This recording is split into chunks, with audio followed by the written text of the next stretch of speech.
High বন্ধুরা, শুভ দুপুর। আজ আবার রান্না নিয়ে চলে এলাম তোমাদের কাছে। দেখো তোমরা কি রান্না করি আজকে।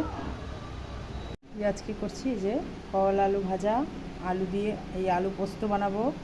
আর এদিকে ডালটা সেদ্ধ বসাইছিলাম, ডালটা সেদ্ধ হয়ে গেছে, এখন নামাই নিব। একটু লবণ হলুদটা দিব, লবণটা আগে দিয়েছি, এখন হলুদ দিব। আর নামাই এখন সম্বারটা দিব ডালটা। দেখো তোমরা রান্নাটা।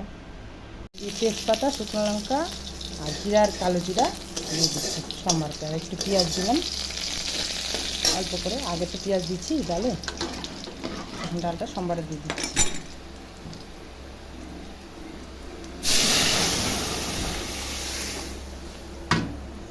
তো ডালটা হয়ে গেল, এরপরে এখন করলা আলু ভাজাটা করতেছি।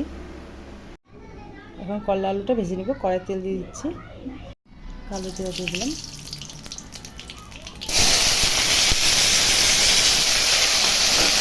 লবণ দিলাম, একটু হলুদ দিলাম,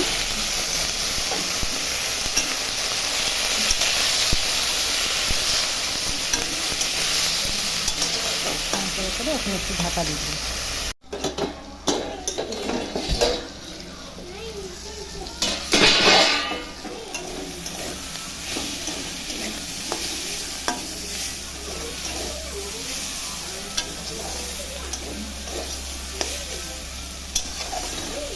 আর একটু ভাজা ভাজা হবে।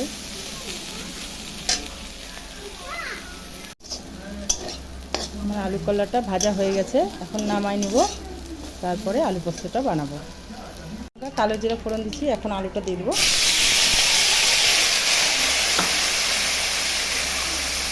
হলুদ দিয়ে দেবো, লবণ দিয়ে দেবো, পোস্ত আর দুটো কাঁচা লঙ্কা বেটে নিচ্ছি।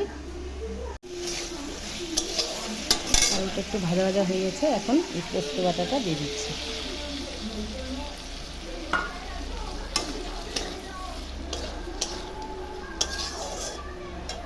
আর একটু হবে, তারপরে নামাই দেবো। পোস্তটা দিয়ে দিচ্ছি, আর একটু পরে নামাই দিচ্ছি। একটু চিনি দিয়ে দিচ্ছি। এই দেখো বন্ধুরা, আমার সব তরকারি তৈরি হয়ে গেছে, রান্না। এই যে আলু পোস্ত করা হয়ে গেল, এই ডাল, এদিকে আলু করলা ভাজা আর লেবু, ভাত আছে।